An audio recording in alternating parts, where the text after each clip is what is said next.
Bem, iniciando aí a gravação da aula 4, Empresa de Sociedade Limitada. Vamos aqui. Aqui. Bem, é importante a gente saber efetivamente o que é uma empresa de sociedade limitada. Está aqui. Bem, uma sociedade limitada, conhecida popularmente como LTDA, tá certo? É um tipo jurídico de empresa muito comum no Brasil, como nós falamos anteriormente, especialmente porque este modelo de negócio permite o quê?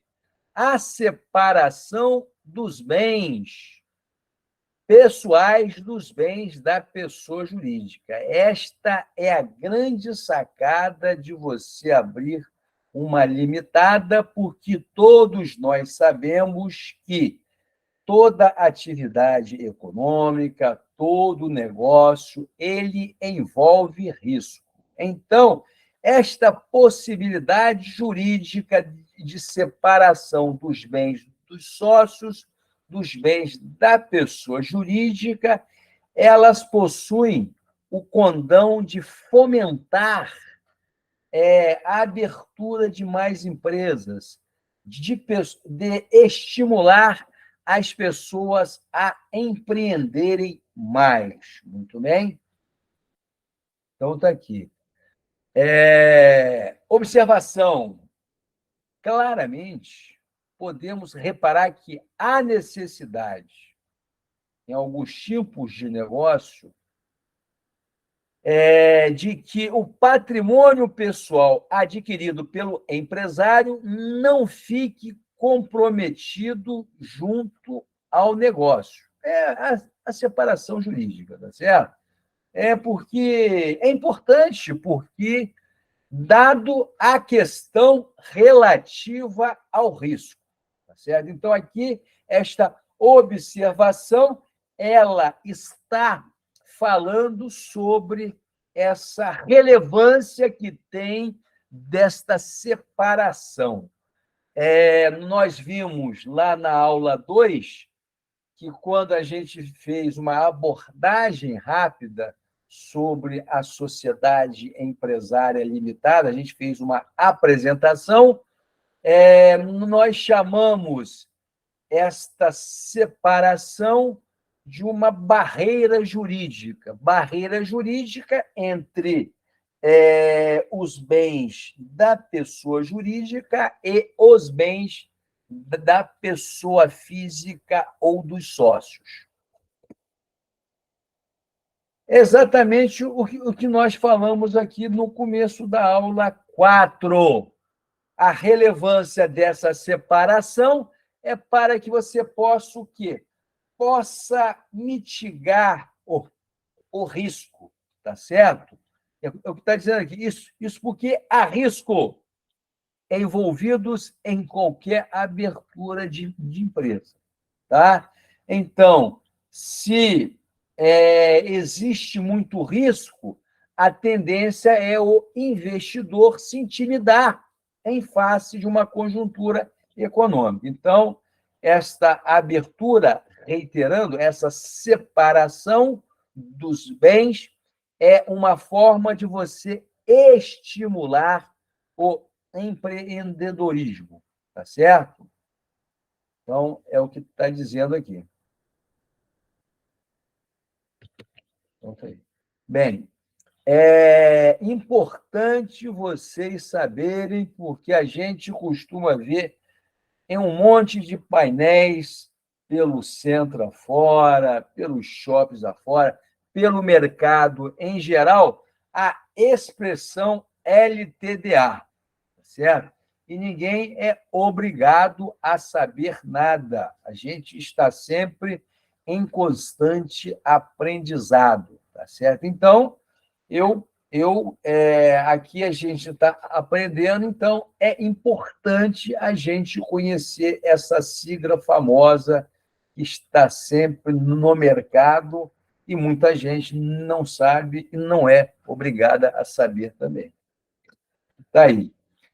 É o que nós falamos, né? Lá na primeira aula. Esta limitada, ela significa o quê? Uma barreira jurídica que é criada entre os bens e valores que foram o quê? Incorporados na empresa, no CNPJ. E o quê? E os bens que são de cunho pessoal, que seguem vinculados ao quê? Ao CPF do empreendedor ou mesmo de familiar. O que eu quero dizer aqui, bem, pessoal, os bens que serão integralizados ou incorporados na empresa, no CNPJ da pessoa jurídica, eles são aqueles bens que constam lá no contrato social, que, na verdade, é o capital social. Muito bem? Então, o capital social, quando você integraliza, quando você incorpora, quando você bota o dinheiro dentro do caixa da empresa, você está o quê?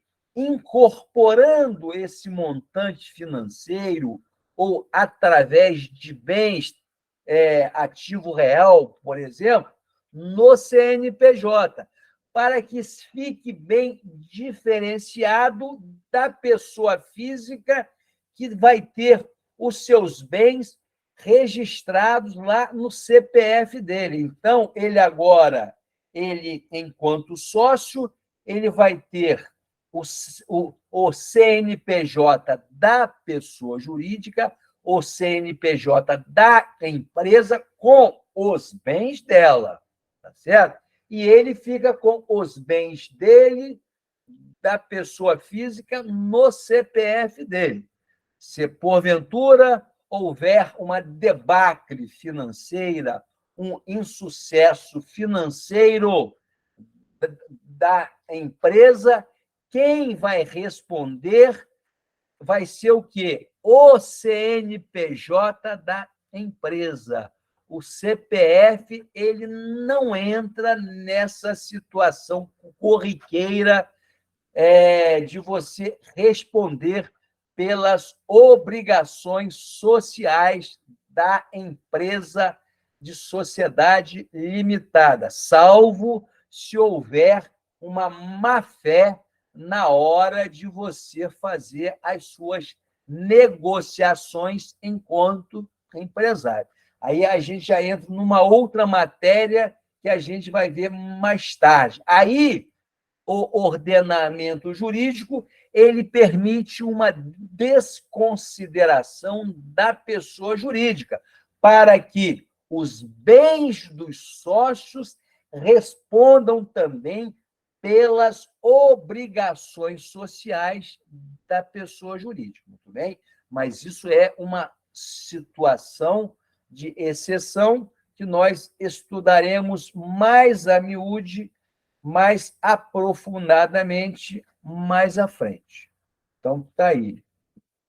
Tá aí. Na prática, é o que nós falamos aqui. Isso quer dizer que, no decorrer do funcionamento da empresa, poderão surgir dívidas, e essas dívidas o quê? Estão o quê? Limitadas ao patrimônio do negócio em si. É o que nós falamos. Está limitada aonde? Ao CNPJ. Tá certo? Então, é relevante e tempestivo, oportuno, a gente saber o quê? Como funciona uma empresa de sociedade limitada ou uma empresa LTDA, tá ok? Tá aí. Quando falamos em sociedade limitada, estamos falando o quê? De uma empresa que é aberta por mais de um sócio. Muito bem? Com uma divisão de quê? De responsabilidades discriminadas no contrato social. Foi o que nós falamos na aula anterior no que diz respeito ao contrato social. No contrato social vai estar definido os papéis dos sócios. No contrato social estará clausulado o quê? A regra do jogo. Muito bem?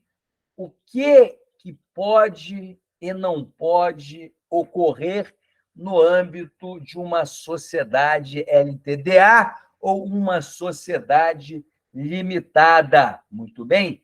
Todas responsabilidades, todos os direitos e benefícios, divisão de lucros, integralização de capital, subscrição de capital. Tudo aonde? Na certidão de nascimento da empresa que se chama contrato social. Eu estou usando metaforicamente a palavra certidão de nascimento para facilitar o entendimento de vocês.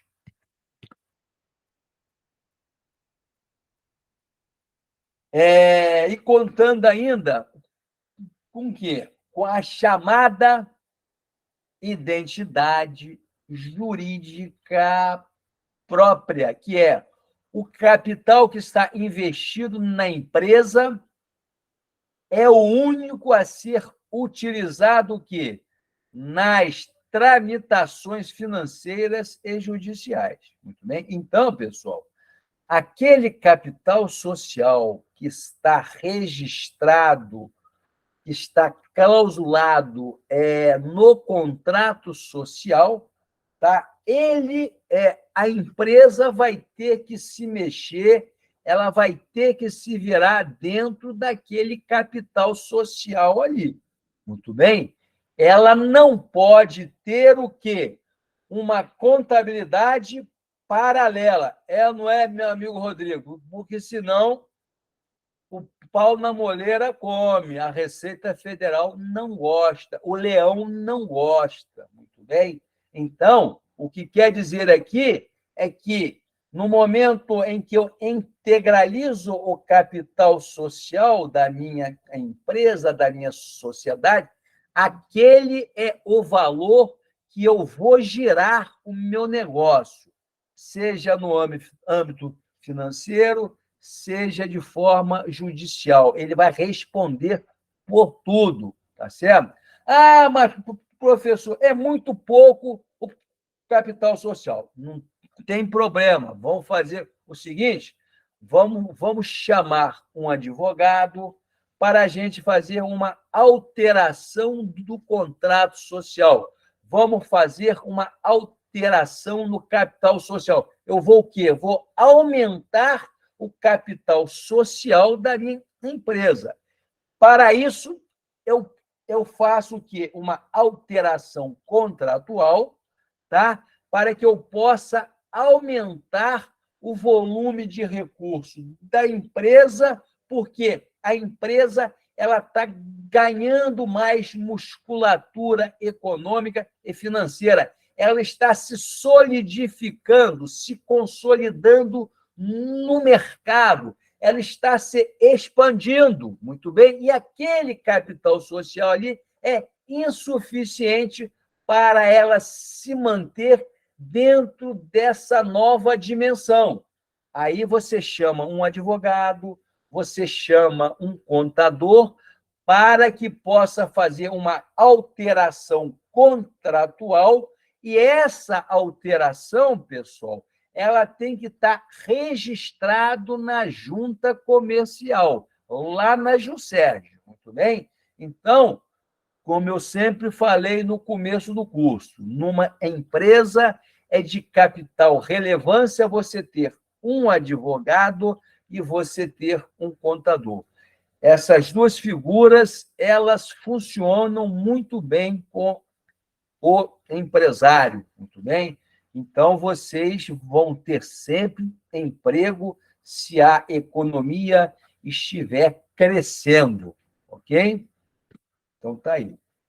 Bem, O que ocorre na prática? Bem, o que ocorre na prática?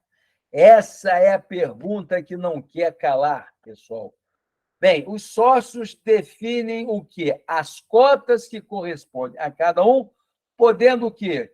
Um dos sócios ser majoritário ou o negócio estar dividido o quê? Em partes iguais. Bem, o que está dizendo aqui? No contrato social, eu posso ter lá, na hora em que eu for definir os papéis dos sócios, né?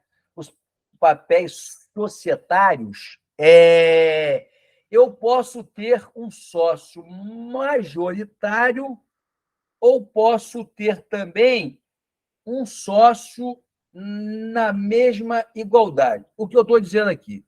O que seria sócio majoritário? Sócio majoritário é aquele que tem o quê? A maior parte do capital social. Então, eu tenho 100% de capital social. O sócio majoritário ele vai ter 60% das cotas. Eu, sócio minoritário, 40%. Mas também eu posso ter os sócios em igualdade de condições.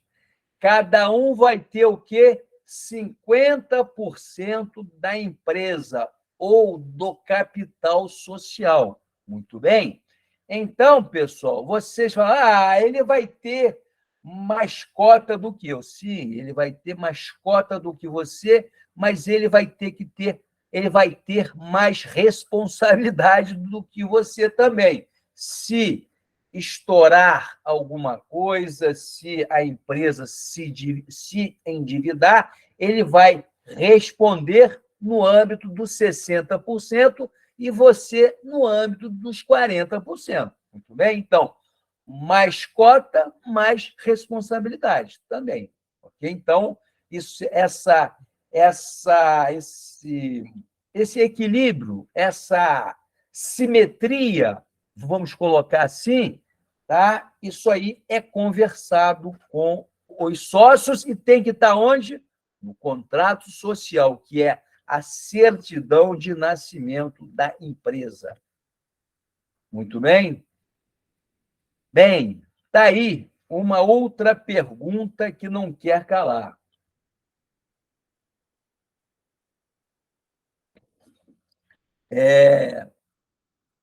Qual o número mínimo de sócios de uma limitada, pessoal? Qual o número mínimo de sócios de uma limitada? É de 2 sócios. Mas pode haver o quê? Mais pessoas participantes. Ou mesmo que empresas que são sócios de outras e pode o quê? Constar neste contrato social. Então, o que está dizendo aqui, pessoal, é que uma sociedade limitada, o mínimo de sócios são 2 sócios. Muito bem?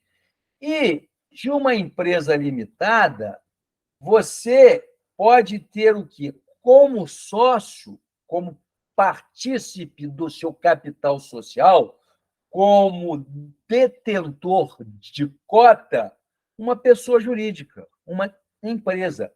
Não precisa, o sócio não precisa necessariamente ser uma pessoa física. Pode ser um CNPJ, pode ser uma pessoa jurídica. Muito bem? É o que está dizendo aqui. Importante para a gente aí, além do contrato social conter todos os dados dos envolvidos, né? Obviamente, o CPF, o CNPJ integrante, você tem que ter endereço, estado civil. Isso aí é a burocracia.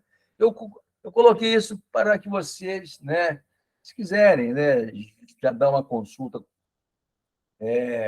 como advogado, tal, vocês recorrem aí a essa aula que já te dá essa possibilidade. Ok? Aí você pode definir também, né, se o sócio vai ser apenas o sócio, ou ele vai ser o sócio administrador, ou você vai fazer a contratação de um gerente, aí fica a cargo dos sócios, e isso tem que estar aí definido lá no contrato social. Nada verbalmente, é tudo no contrato social, porque aquilo que é conversado e é colocado no papel não fica caro para ninguém. Então, está aí. Esses são dados obrigatórios para a redação do contrato social, tá certo? Então, está aí. Você tem que ter registro aí no Ministério da Economia, né? Então, tá, esses são dados obrigatórios para a redação do contrato social de abertura da limitada. De acordo com o manual do registro editado pelo Ministério da Economia. Então, o que nós temos aí nesse manual, tá certo? Que o Ministério da Economia editou como assim uma determinação, uma exigência para que você possa compor, para que você possa abrir uma sociedade limitada. Está aí algumas obrigações, né? Isso aí é uma burocracia também. O nome empresarial, o capital da sociedade, tá certo? Expresso em moeda corrente, a cota de cada sócio. Então, isso aí é mais a burocracia, isso aí é mais o seguinte, né? Isso aí é cartilha. O nome já diz, é um manual, isso tem que ser seguido e nós até aqui nós já temos conhecimento de causa no que tange aí esse manual, essa burocracia, tá certo? Então tá aí endereço, sede, o objeto social, né? O bem que será vendido, qual a finalidade social da empresa, que tipo de produto ela vai fazer, que tipo de produto ela vai fabricar, ela vai fazer uma oferta de serviço, tá certo? Então, isso aí está aí no manual, isso a gente pega na internet, lá no site do Ministério da Economia. Então, está aí o prazo de duração da sociedade. Muito bem. Isso aí tem que estar lá no contrato social, a vigência, né? Quanto tempo vai durar a sociedade. Então, são coisas, são burocracias, são detalhes que têm que ser conhecidos, né? E exarados lá no contrato social.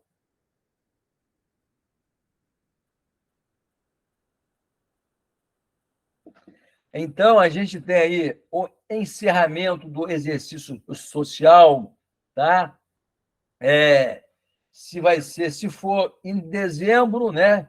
O ano tem o ano civil, ele tem 12 meses, é de janeiro a dezembro, né? O ano civil, tá? Mas aí você quer colocar lá no seu contrato social que o seu ano social, o exercício, né? Que você vai atuar, então, o encerramento, aí você define essas burocracias lá no seu contrato social, tá?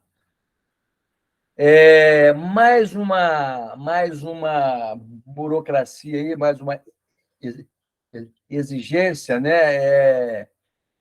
São documentos que são exigidos nesse manual do Ministério da Economia, né?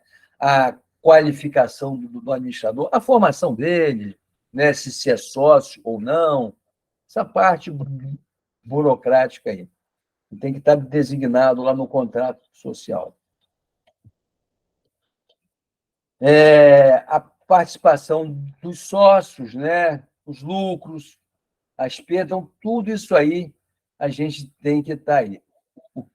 O foro onde serão resolvidos as questões, se vai ser em Campos, se vai ser em São João da Barra, a praça onde você vai, né, onde o seu credor vai te encontrar, vai te citar, muito bem? Então, isso aí são questões que têm que estar clausulada no contrato social.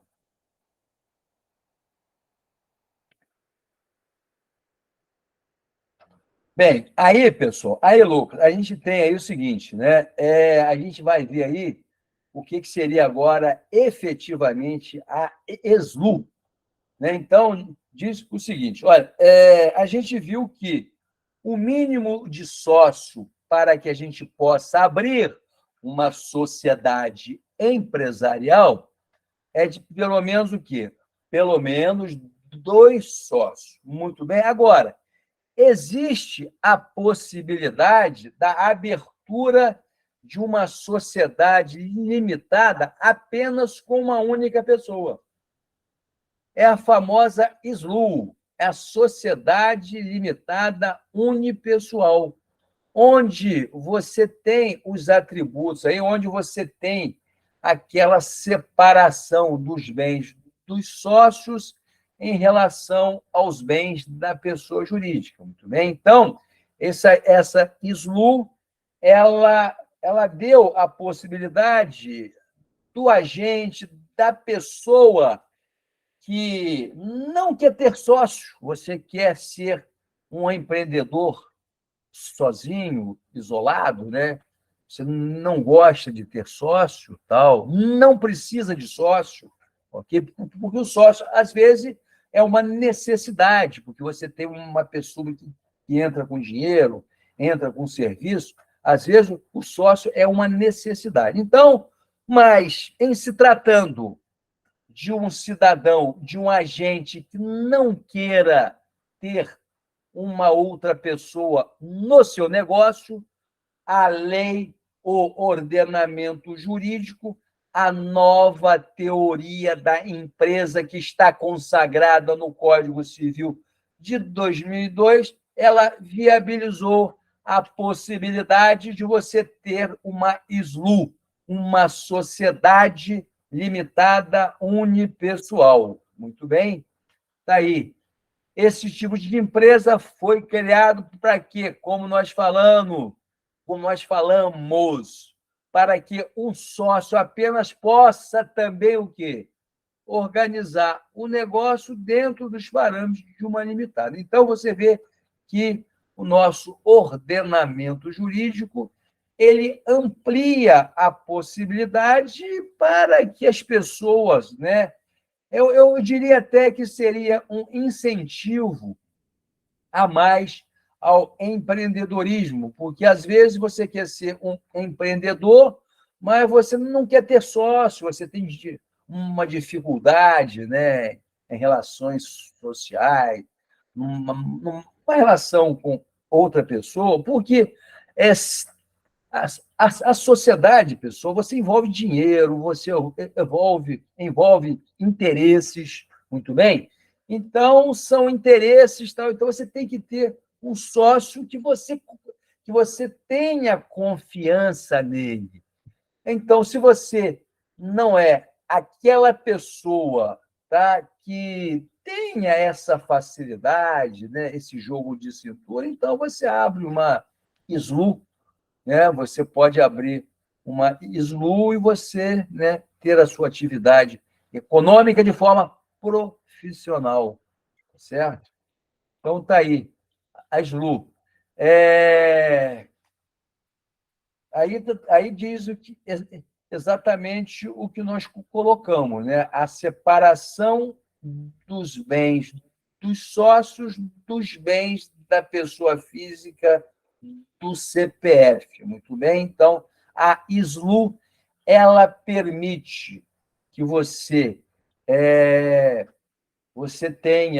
apenas você na condição de sócio único, você pode, né, também ter esta ter juridicamente essa separação dos bens. É o que está dizendo aqui.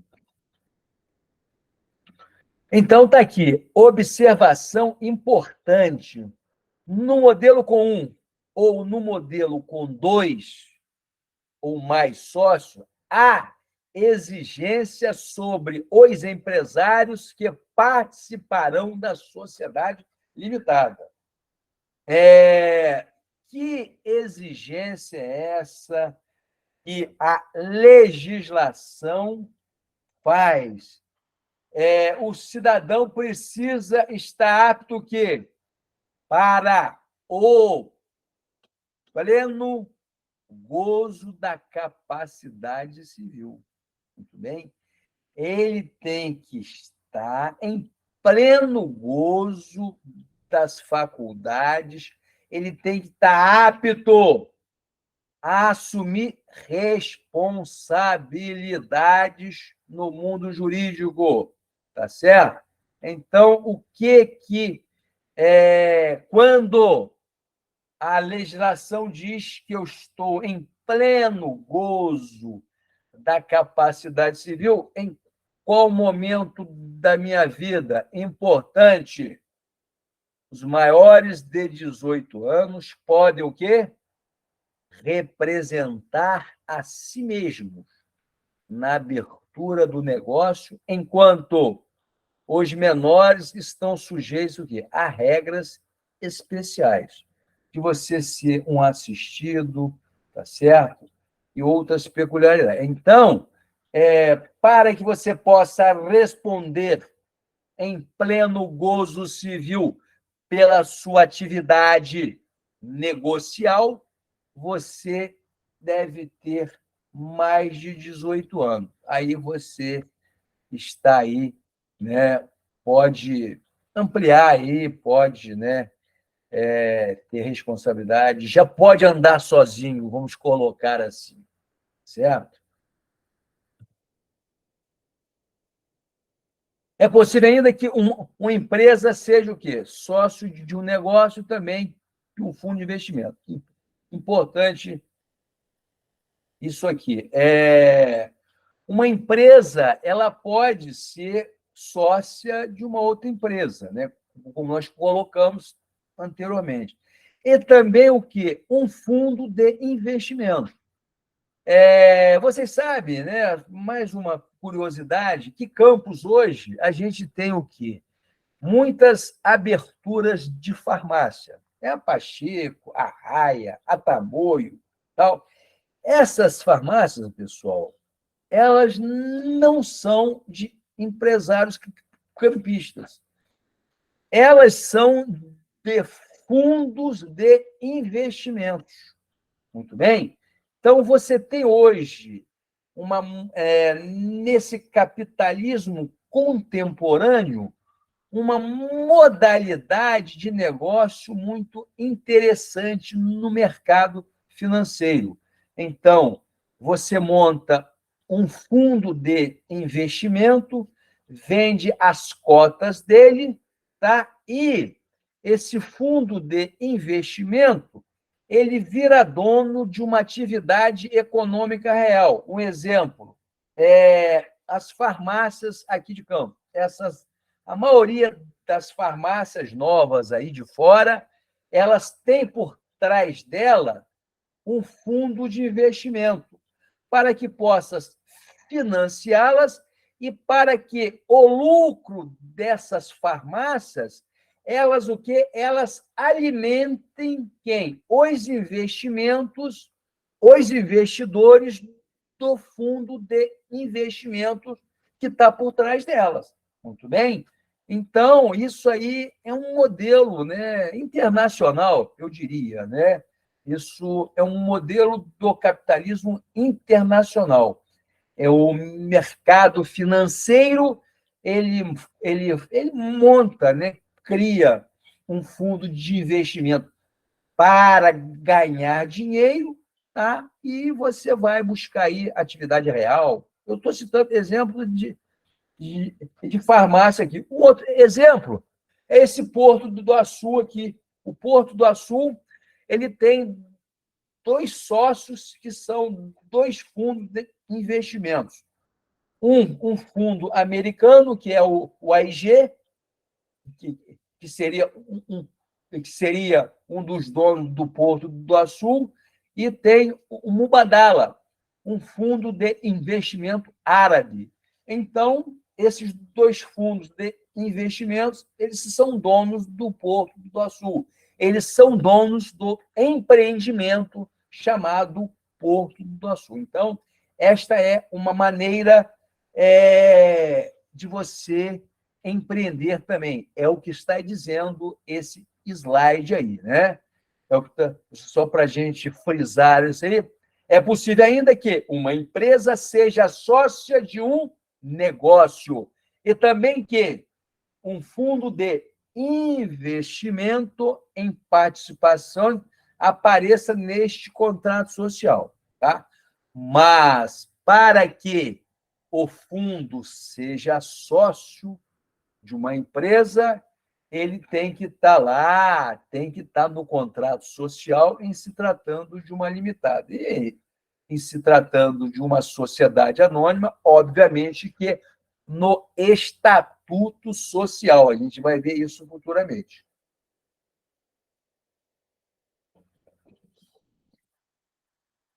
Muito bem? Aí, caminhando já para os estertores da nossa aula, para o final dela, a gente vai ver agora quais as características de uma sociedade limitada, as características, tá certo? Lá na frente, a gente vai ver as características de uma sociedade anônima, tá certo? Agora a gente vai ficar aqui na limitada. Então, a primeira característica. Bem, tá aí, né? Nós já estamos carecas de saber, tá? Que a principal característica de uma sociedade empresarial limitada é o quê? É a separação dos bens pessoais dos valores investidos na empresa. Então, é aquela clássica separação dos bens da empresa dos bens da pessoa física. Ou seja, eu estou separando os bens do CNPJ dos bens do CPF, que é o CPF dos sócios. Muito bem? Então, a principal característica de uma LTDA, de uma limitada, é esta, tá certo? Uma outra característica que a gente já viu, ela é de ter o quê? Dois ou mais sócios, tá? Agora, e se você não quiser ter sócio, meu caro empresário, meu caro estudante de direito do sexto período da Universidade Universo, você abre uma sociedade limitada unipessoal sozinho, ou seja, é você com o seu negócio. Você não quer ter sócio, então abre uma ISU, tá certo? Então, é o que nós falamos aqui, a famosa ISLU, tá certo? Aí você vai gozar dos mesmos atributos, das mesmas prerrogativas que uma sociedade limitada com dois ou mais sócios terá. Muito bem? Então, daí você vai com o seu bloco sozinho na avenida, você e a sua SLU, Sociedade Limitada Unipessoal. Tá certo? Isso aí não é novidade para ninguém. A gente já está cansado de saber que tudo sobre todos os atos e fatos que dizem respeito à SLU e à empresa limitada com 2 ou mais sócios, ela tem que estar lá no contrato social que vai definir cotas, os papéis dos sócios. Tudo bem? Então, pessoal, eu aqui, a gente encerra aqui, a gente começa a partir daqui, semana que vem. Eu sempre termino, né, 15 minutos antes aqui, para a gente ver se tem alguém aí com dúvida sobre a aula de hoje, sobre a aula 4, aquela metade da aula 3 também, que foi dada lá. Quero saber dos senhores membros do Conselho de Sentença Fiscal, se vocês aí estão com alguma dúvida a respeito. Eu vou encerrar aqui a nossa gravação aqui e vou postar lá no nosso grupo a nossa aula, ok?